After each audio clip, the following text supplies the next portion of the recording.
अस्सलामुअलैकुम व्यूवर्स, कैसे हैं आप। उम्मीद है ठीक ठाक होंगे। अल्लाह ताला से दुआ है कि आप सबको अपनी आफियत में रखे। तो आज जो रेसिपी मैं आपके लिए लेके आई हूँ वो बहुत ही ज़बरदस्त है।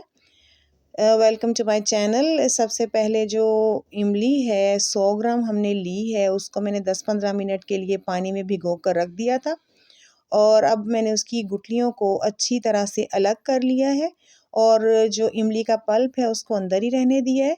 अब ये देखिए कुछ इस तरह से हमारा जो इमली का पानी है वो बनकर तैयार है। इसके बाद 100 ग्राम मैंने आलू बुखारा लिया है। अब इमली का देखें, इसको हम चूल्हे पे चढ़ाएंगे, मीडियम फ्लेम पर इसको पकाएंगे।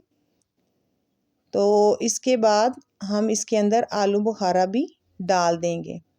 अब इसमें जो जो मसाले ऐड करने हैं उनमें है आधा चम्मच नमक, आधा चम्मच सुर्ख मिर्च और 1/4 स्पून जो है वो पिसी हुई काली मिर्च का है।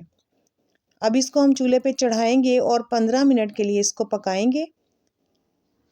अब ये देखें 15 मिनट पकाने के बाद कुछ इस तरह से इसकी शक्ल तैयार हुई है। अब हम इसके अंदर ऐड करेंगे 1 कप चीनी का।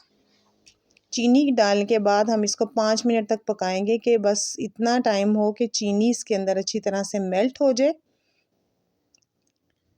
अब ये देखें इसको हम पका रहे हैं तो इसकी शक्ल देखें किस तरह से बनी है। चटनी गाढ़ी भी हो गई है और बहुत ही प्यारी शक्ल लग रही है इसकी। अब हम एंड पे हम इसमें 1 चम्मच जो है वो सफ़ेद तिल डाल देंगे। सफ़ेद तिल जो होते हैं ग़ज़ाइयत से भरपूर होते हैं और वैसे इसमें लोग 4 मगज़ भी डालते हैं, लेकिन इस टाइम मेरे पास ये तिल हैं तो ये भी इसमें बहुत अच्छे लगते हैं। और ये चटनी जो है ये ग़ज़ाइयत से भरपूर है, प्यास की शिद्दत को कम करती है। तो रमज़ान में आप इसको ज़रूर ट्राई करें।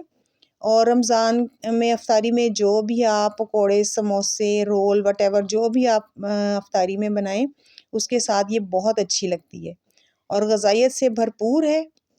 तो उम्मीद है आपको मेरी वीडियो अच्छी लगेगी।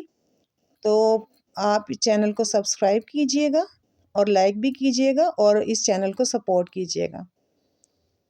अल्लाह हाफ़िज़।